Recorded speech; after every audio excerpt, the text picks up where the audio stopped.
On this week's episode, we talk to Stu Jay Raj, who uses his fluency in 12 languages, including Thai, to help quote-unquote fluent language speakers connect with Thais on a more personal level than they ever thought they could. But first, the most Thai way to listen to this show and communicate directly with me. Don't tell Greg. You son of a... So, turn off the TV. Here's episode 2.41 of the Bangkok Podcast.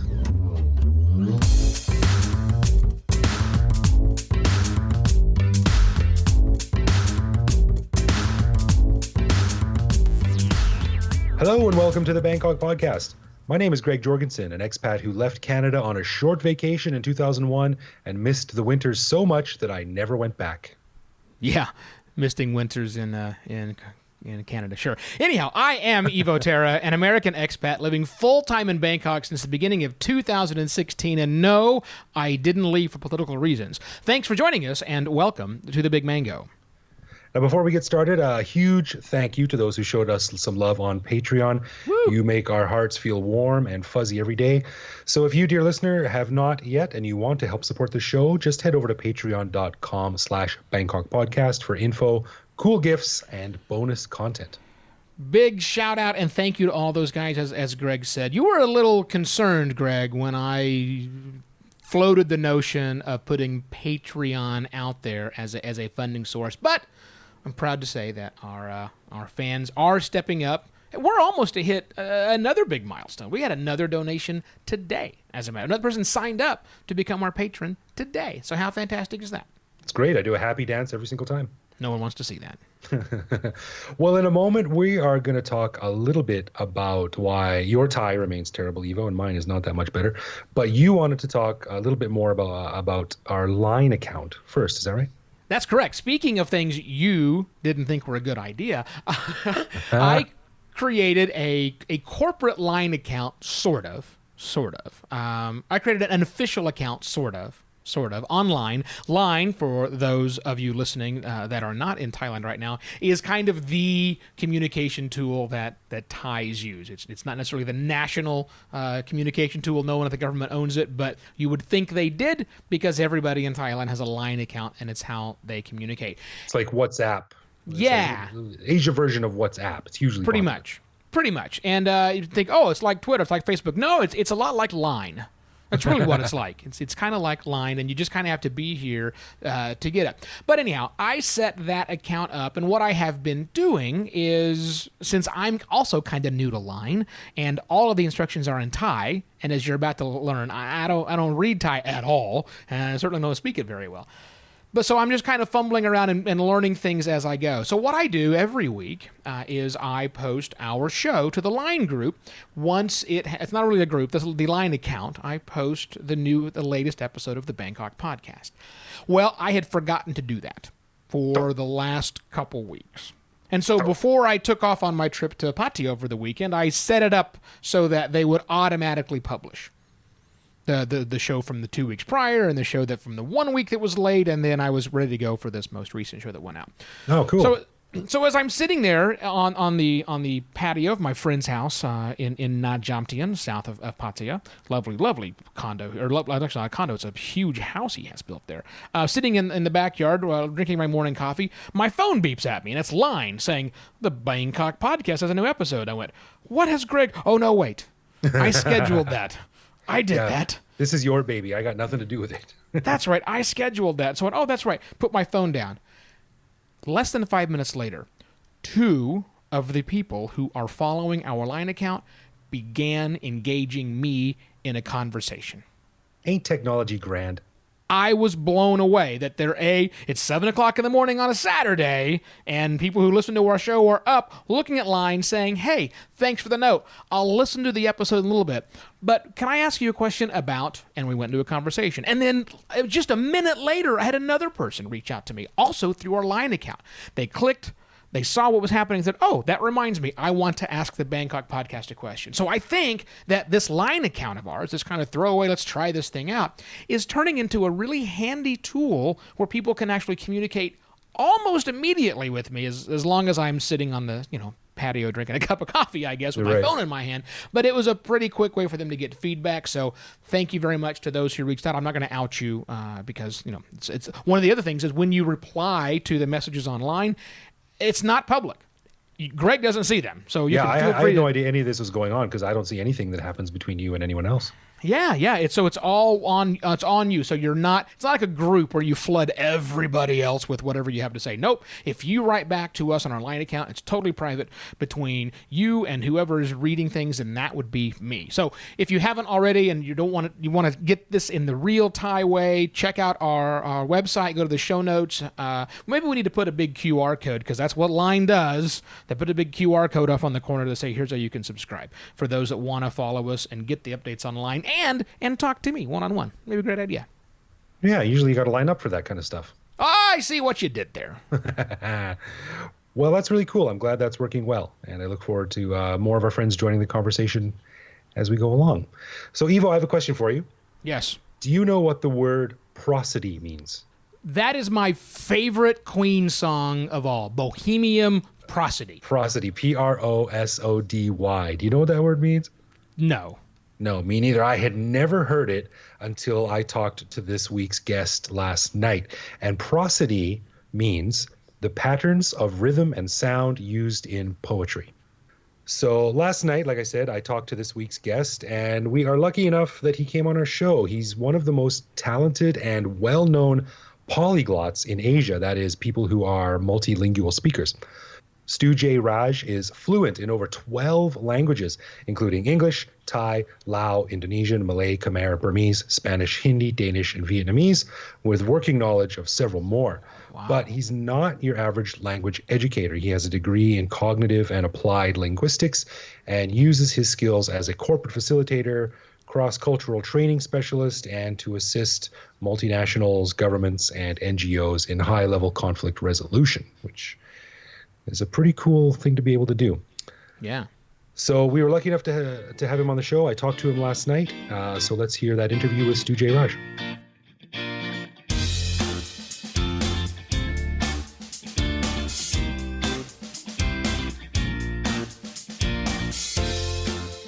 Well, we're very happy to have Mr. Stu Jay Raj on the show tonight. Stu, welcome to the Bangkok Podcast.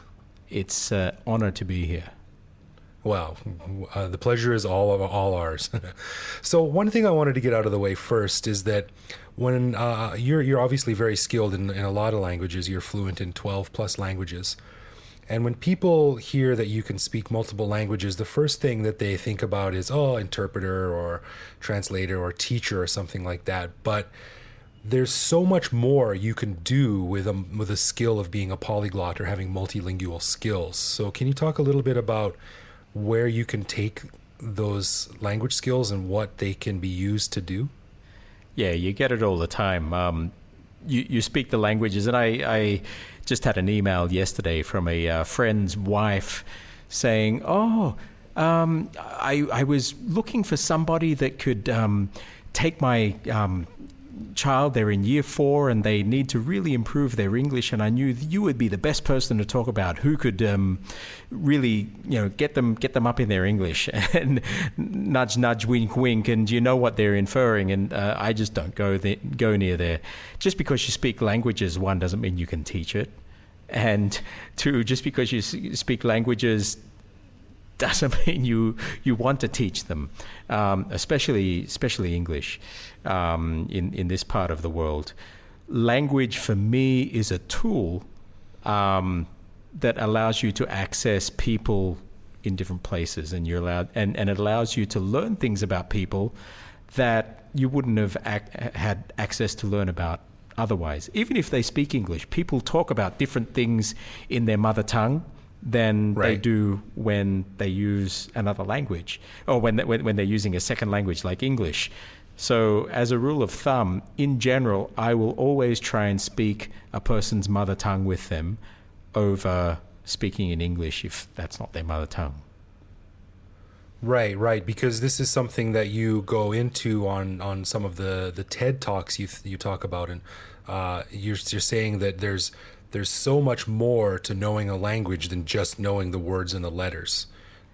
There's cultural inflections, there's there's societal things you need to take into account, and there's all these kinds of invisible cues that you might not think about. Now, are those things that can be taught in a classroom, or is that something that you just need to work your way through and learn on the street, so to speak?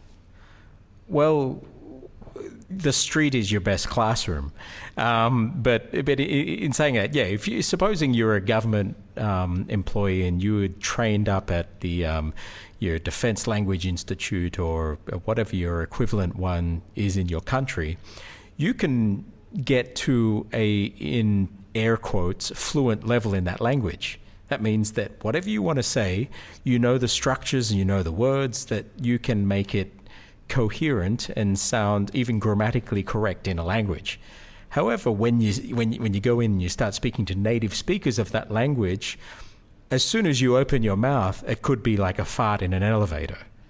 And even though you've said everything perfectly, you might not have said it the way they would have said it. You might have, in their culture, they mightn't even think to say that, or mightn't think it's appropriate to say that, or say it in a different way. So there's all these different things, but it all comes down to prosody, prosody. That's the natural rhythms of the language. And that comes with the words you use, it comes with the way that you say it, and the rhythms of the language. And tones come into that in tonal languages. And then it also, comes into the idioms that you use. It comes into knowing what words to use in what context, in which way. So, for example, if I said to you, what do you want to eat? Okay, it might sound a bit of Indian there. What do you want to eat? What do you want to eat? Yeah. But even if I say that in an Australian accent, using Australian like phonetic sound, so what do you want to eat? We don't say that. You say, what do you want to eat? I don't say, what do you want to eat? So I'm saying that as in an Australian accent, my accent, but what do you want to eat sounds wrong. And so could you imagine a whole conversation, what do you want to eat? I think it's very good. Greg, what did you think? It's just weird. And so as soon as you get into a conversation like that, it's not natural. You know what you sound like? It sounds like I'm listening to I forget what it's called, but there's some radio station in Thailand where the announcers are on and they're speaking in English, but they're obviously not native speakers, because it sounds like they have taken the script for their radio show and recorded each word separately and then edited them together into a sentence. Yeah, there's no natural flow or rhythm to it all.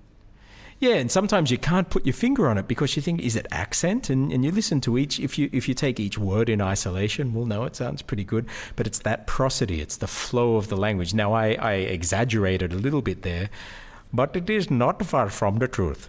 You could do that because you're part Indian too, right? I can do that. So once you get it India, you're not turning back, buddy.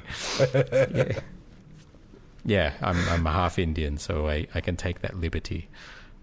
Well, it's interesting because I see it from my perspective with this from the Thai level is when I work with a bunch of Thais, and all the time where they're talking alaiwa, alaiwa, alaiwa, alaiwa, and then I say alaiwa, which is an equivalent of sort of like what the hell, or something, and everyone looks at me. Oh, no, you can't say that.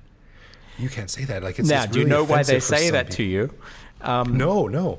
My grandfather always used to tell me, when he was also a polyglot. He spoke about 11 languages, and he used to tell me, your goal for learning any language is you never want to get complimented when speaking another language. If somebody thinks to compliment you, it means you're not there yet.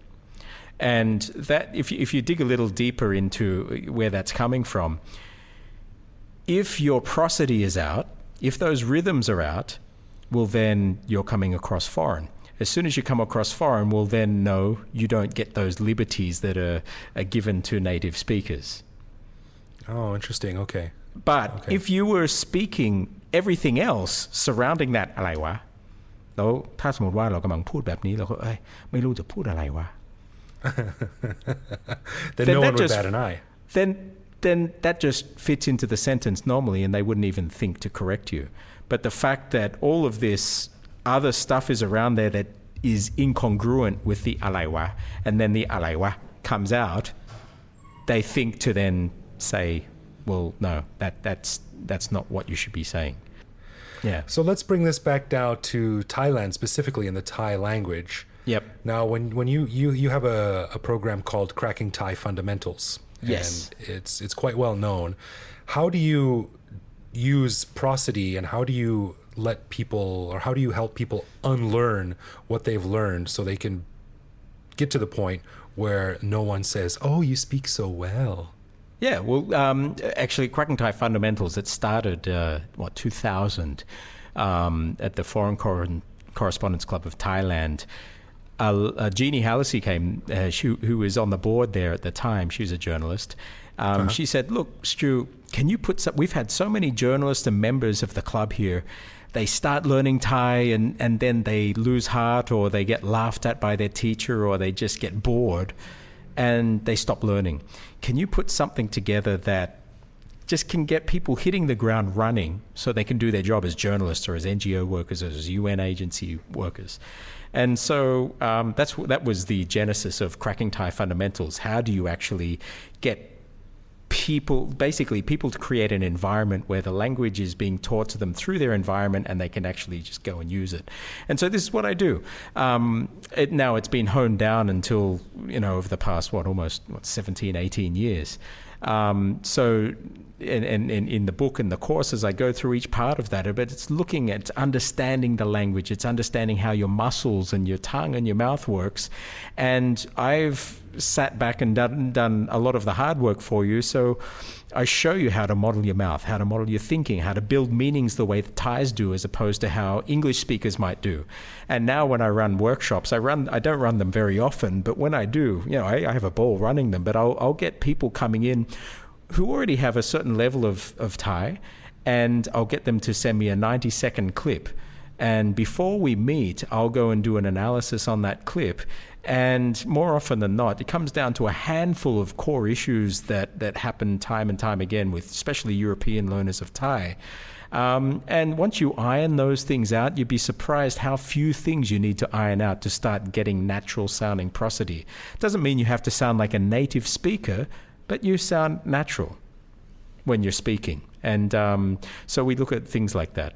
One of you want to hear, maybe one or two of the key things that I find need correcting with foreign learners? Sure, yeah.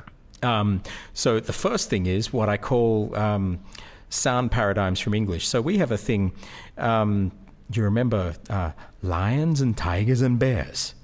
Oh my. Yeah. Okay, so we have this thing when we're listing apples, oranges, pears. When we're doing a list of things in English, we go up, up, up, up for everything in the list except for the last thing, and then we go down. 1, 2, 3. 1, 2, 3, 4. Can you see that? Oh. Okay. Yeah. So okay. this is a subconscious pattern, a sound pattern. Now we also say it when we're wanting to get this is like, did I screw it up sound paradigm as well. So I want this, and this. Okay, so again, it's this Okay, so rising. Now that's fine for English, but as soon as you bring it across to Thai or any tonal language, it screws it up. So look at this. So numbers, for example, 1, 2, 3, 4. They're the correct tones. But Thais will, but if you're learning, they might say 1, 2, 3, 4. And it totally ruins the tones. Or another thing, when you bring across these sound paradigms from English, hi, how are you? Sawadee kap. Hi. Right, because Thai is a tonal language, and you're totally screwing with that whole thing. So the key issue, the number one issue that I find that screws prosody up is subconscious sound. I call them envelopes or sound paradigms from English or whatever your native tongue is, that are subconsciously being superimposed over the Thai. And so even people might even be seeing the correct tones in their head, but then subconsciously this thing and the English or the foreign tone pattern will will superimpose itself over the Thai, and then Thais just hear that as foreign, and many people, if they're not used to a foreign accent, will turn off. So I have a funny story about this. A Yeah. friend of mine is Jewish, and Thais often break the ice or make small talk and ask you about your religion. And they would say sasana, which means religion in Thai. Right. They would say sasana alai, which means what is your religion? Right. And John wanted to say, I'm Jewish. But he would say, so in his mind, he thinks, okay, sasana is religion, Jew is Jew. So he would say sasana Jew. And because it's at the end of it, because it's at the end of a sentence, you sort of put that little rising tone on the I'm end. a Jew. But You can see that I'm a Jew. Thais don't say Jew, they say You. you.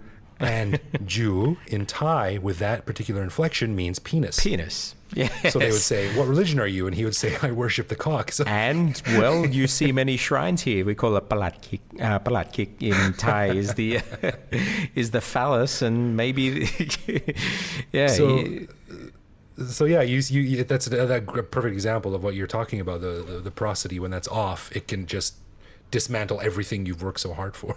Yeah, and the other thing, and I guess the number 2 issue is people visualizing Roman letters in their head and saying their native language's equivalent of that letter when they're thinking of how they've spelt the Thai then. So for example, in Thai we have sala okay.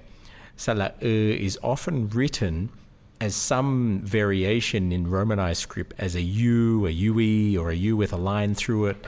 Right. And so I can always hear, even people who've been speaking Thai for like 5-10 years, you can hear if their initial learning has happened via this visualization of the sound through something that looked like a U, because, for example, lom ledi, okay, you know the soy lom ledi, which is just next over from Withiyu from Wireless Road. They'll say lom ludi, and you often hear the motorcycle guys, they'll be joking around with the foreigners. They say it again, lom ludi, Right. because lom ludi, lo means everybody in, lu is a whole, di good. So basically everyone jump in for a gangbang. Lom lodi, because lu is whole, it's ludi. That's funny.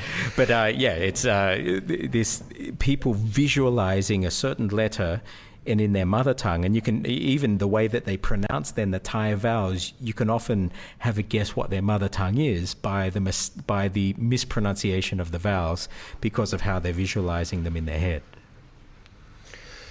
Yeah, and that's one of the things that my limited experience in learning Thai, I know that's pathetic given how long I've been here, but my limited experience in learning Thai that I tell people is don't start learning the U with a line through it or the E with 2 dots over it or whatever. That just confuses you. Start learning the Thai alphabet because that gives you a solid base to learn from. And you know what? There's huge discussions about this too all over the internet, and in any Thai language group it comes up. Should you learn transliteration or learn to write? Of course, I prefer to learn to write. However, it doesn't mean that you can't learn and become fluent without just going through transliteration. However, you need to learn a system that's consistent and stick to it. In Chinese, they have Hanyu Pinyin, which is a Romanized system, and every single sound has a corresponding letter, and that system works. And as long as you're doing it according to the system, then it works. Now you have to learn the new sounds for X and Q. So QU is pronounced Chu, right? So you wouldn't know that from English, but you learn it. Vietnamese is the same. Vietnamese has their own romanization system. And when you learn Vietnamese, the first couple of weeks, you learn that system, and then you never make another mistake. But there's some reason in Thai that people think that the sounds must sound like English variations of that letter or whatever, and then it buggers it all up. So rather than go that way, I find the best way for Thai, at least, is to jump straight into the script. Another thing that I remember you telling me years and years ago when we were having a conversation was that a lot of people, foreigners, when they come to Thailand, they learn Thai and that's all they do. But you said to me that you always recommend, or you personally find it helpful, to learn more than one language at once. Yeah, simultaneous language acquisition. I think a lot of people would think that's too much, but you say it's not. No way, no way, and it even helps. So, especially there are two ways of doing it. But if you can learn languages that are similar to each other, and then the slight differences between those languages as you're learning from a third language, act as memory pegs. Okay, for example, if you're learning Spanish and Italian, puerto, porto. Okay, and you get this ue versus the o. Puerto, Porto. None of them sound like door, but if you're learning them, they can piggyback off of each other. Or learning Thai and Vietnamese, so or Chinese. So the word can, or to be able to, dai comes from de, comes from được, comes from tak in Cantonese, comes from de in Mandarin. Each one of those is a little step that's connected to each other, and if you understand how the sounds have shifted, they actually help you connect the dots, and you can start to then predict what the language is going to sound like. I actually did a TED talk in Malaysia a few months back in Mandarin, teaching Chinese people how to hijack their Chinese operating system that's built into their subconscious to get a jump start on other Chinese and non-Chinese languages, both Asian and non-Asian, because there are these amazing sound shifts that Malaysians do, because most Malaysians, Chinese will speak more than one dialect, and they just switch between Hokkien to Cantonese to Mandarin. And those shifts, if they understand what they're actually doing with those shifts, they've got the keys to the universe when it comes to actually learning languages, because those shifts are consistent across not just Chinese languages, but languages all over the planet. That's interesting. Have you ever read a book called Snow Crash by Neil Stephenson? No. You got to read it, because it's the book is a sort of a science fiction book, and it's one of my favorites. I read it about once a year. And in the book, this person, by analyzing old Sumerian tablets, has figured out the base operating system of the human brain. Like when a baby is born, doesn't matter if it's a Chinese baby or a American baby or Australian baby or whatever, human brains are all the same, and they have this set of instructions hardwired into it. Now, how you use those, you end up speaking Vietnamese or English or Thai or whatever, but if you can hack into that base language of the human brain, then that's what drives the plot of the book. And it works in religion and money and politics and stuff like that. It's a great read, but it sounds similar to what you're saying when you said hijack the operating system of your brain. Yeah, and that's actually the subtitle of my Cracking Thai Fundamentals is installing a Thai operating system for your mind. Right. Because it's not just learning language structures and grammar. It's the whole. It's everything. It's putting another language operating system in. And part of that is the meaning operating system, being able to think in meanings the way that Thais think in meanings, not the way that you would think in meanings. And another thing, when you're learning the language, say these embassy workers or military, they learn the language because they want to be able to communicate what they want to say when they're here. But, the first thing I do is step back, and once I learn to speak, you shut up and using the language to find out how they speak, how people express themselves in their own ways, and then you start mirroring that rather than just trying to do your own thing. Well, I've got a whole list of questions here, but we've got to start wrapping things up. So maybe we can get to the other questions on another show when you come on again. But Sure. I want to finish it off here. You talk about when you get into Cracking Thai Fundamentals, you talk about taking these diplomats and people who are quote unquote fluent.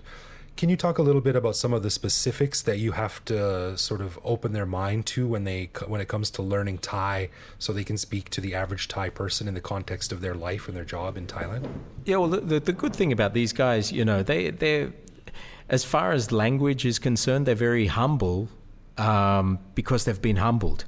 They might have got high scores back in the Defense Language Institute and be getting their stipend every month because they're fluent in the language. But as soon as they hit the field here, or they're speaking with generals in Thailand, they know where the holes are, and so they're very open to being coached.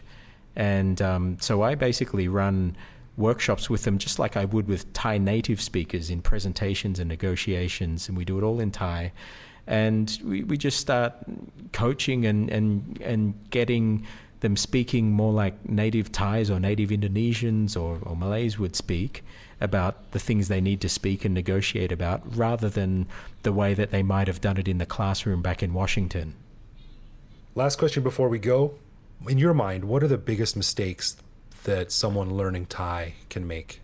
I think the ones that I mentioned initially, you have to just be, once you become aware of everything your throat is doing and your mouth is doing and all of this, then you can start generating sound. You hear a sound, you can pinpoint where it's coming from in your mouth and reproduce it. That's the most valuable skill you can have.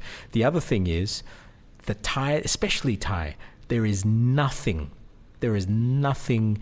that is confusing, confounding, or mysterious about the language. Every single thing has a very logical explanation, and any teacher that tells you, when you ask, why is it like that, and said, oh, it's just like that, stop learning from that person, because they don't understand. Oh, I've heard that a lot.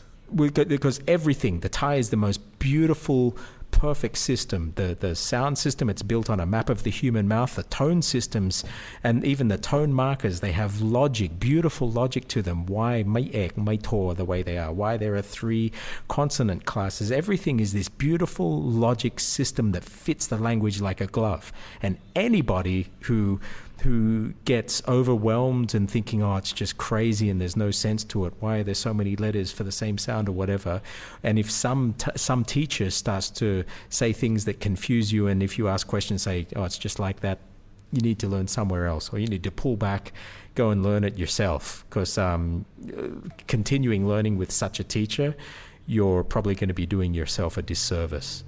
That's inspiring, man.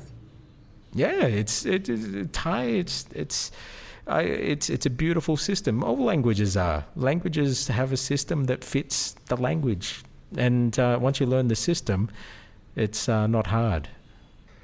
That's really cool. Well, if the listeners want to check out more, they can. We'll link to your site on the podcast on the blog there. Yeah, stujay.com. And for the StuJay.com is the like all the learning materials and stuff, and then the consulting stuff I do, which is the main bread and butter, is Cognisance, KOGNISENS.com, and that's when I travel around. I do crisis management around the region, and we do that in the local languages on the ground. So yeah, but the languages are the thing that my heart is in, but the main living is around crisis management. Cool. And of course, Cracking Thai Fundamentals is a very well-known course, and we've actually had a listener of the podcast write to us and ask if we would ever planning to have you on, and little did he know we were already in discussion. So very thanks cool. for coming on, man. I appreciate it. And you can get the book, Asia Books. At Asia Books? Yeah, Asia Books, or you can buy it through my site, stujay.com. If you're not in Thailand, you get it through Amazon or CreateSpace. Cool. Well, hopefully we can have you on another time and we can get into a bit more detail on that kind of stuff. Cool. Thanks, Greg. All right. Thanks, Steve. All right.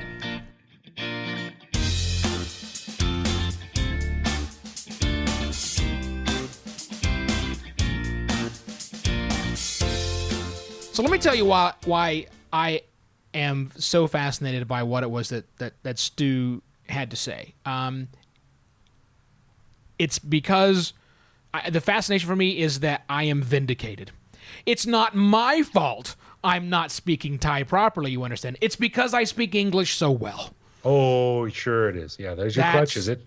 That's what that meant. My brain is wired into the English way of speaking, and fascinating. I mean, amazing. I don't know if that's going to help me. I would like to think that I can retrain my brain to start thinking in different ways, and maybe with some of the tricks he talked about here, that will be possible. But just a fascinating guy. I thank you for bringing him on the show, man. Yeah, it's really cool. You know, the funny story how I met Stu, I think I first met him probably 10, 12 years ago when I was doing freelance writing, and I was working every day at a little cafe on Silom, and he was there too doing his work during the day, and we got talking, got to know each other over a period of weeks and months, and this came out, I speak 10 languages, I speak 12 languages, and I was like, sure you do, buddy. Yeah, okay. And as we got to know each other and talked a bit more over the following weeks, sure enough, one day he was on the phone talking Thai, and the next day he was on the phone talking Chinese, and the next day he was talking to someone in the cafe in Danish, and then he would talk in Vietnamese. And I was like, man, this dude is a real deal. And as I've gotten to know him and talk to him and talk to other people that have taken his Cracking Thai Fundamentals course, yeah, he's a really talented guy, and it's amazing for me as a guy who comes from Canada, in an area of Canada where if you speak 2 languages, you're exceptionally talented. That someone can speak 12. So it's always really cool hearing what he has to say. I'm glad you liked it too.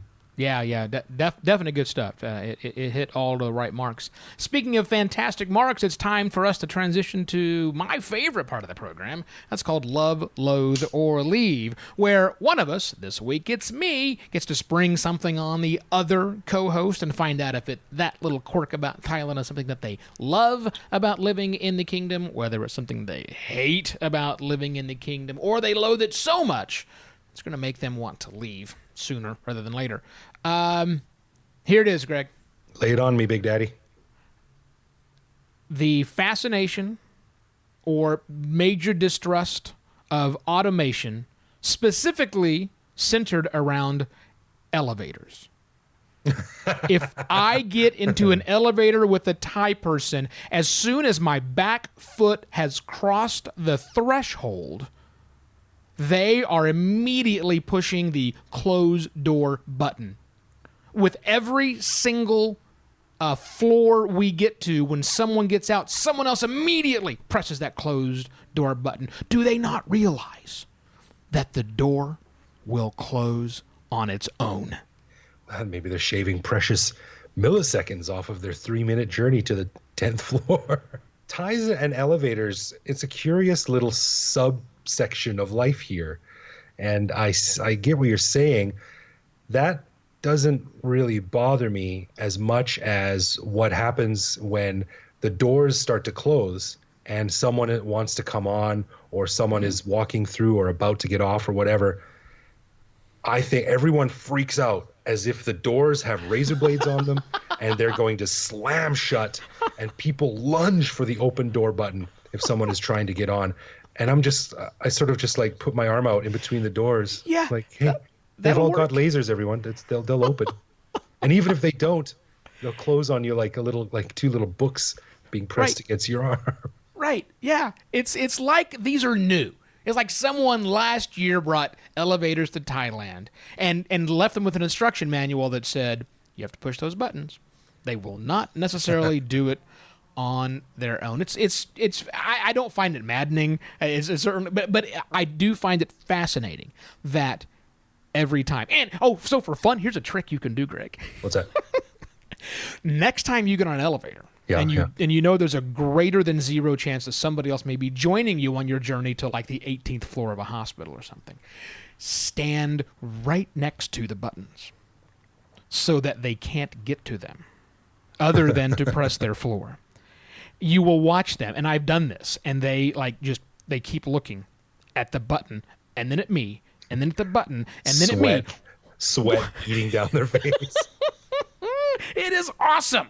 Yeah, that is interesting, because there's there's like a separate set of rules and expectations you have to understand when you get into an elevator or on an escalator. Yeah, sure. I don't loathe it. I certainly don't love it, but I just basically go to the back and stand there and wait for everyone to do their thing. For me, for the rare times I have had to press either the open door or close door button, it takes me a minute to look at those 2 symbols and figure out which one is it that I want. and it's not because I'm an idiot. It's because I don't push the damn things. And the arrow, is it the one with the arrows pointing out or the one that the arrows pointing in? My brain goes through this process. In the meantime, the doors are starting to close. Exactly right. So by the time I have finally figured out, the prefrontal cortex kicks in, the mechanics of the door have already overridden it. So I immediately forget it once again. Well, it's like Sigmund Freud said, the lizard part of the brain is responsible for controlling the elevator. I think I might have missed that in my psychology classes, but then again, I was stoned most of the time. Well, everyone, thanks for listening to the Bangkok Podcast this week.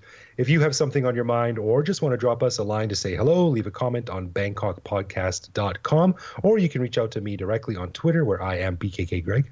Or you can send either of us a message on Facebook or on Twitter at Simply Bangkok Podcast. Or, as mentioned previously, that Line account is becoming a pretty hot way for you to communicate to us. Go to the website, look for the QR code or the link that says our Line account, and you can communicate to us just like everybody else would like to do in Thailand. Anyhow, I am Evo Terra, and for Greg Jorgensen, thanks. We'll be back here next week with more stories of our lives lived in Bangkok, right here on the Bangkok Podcast. Cheers!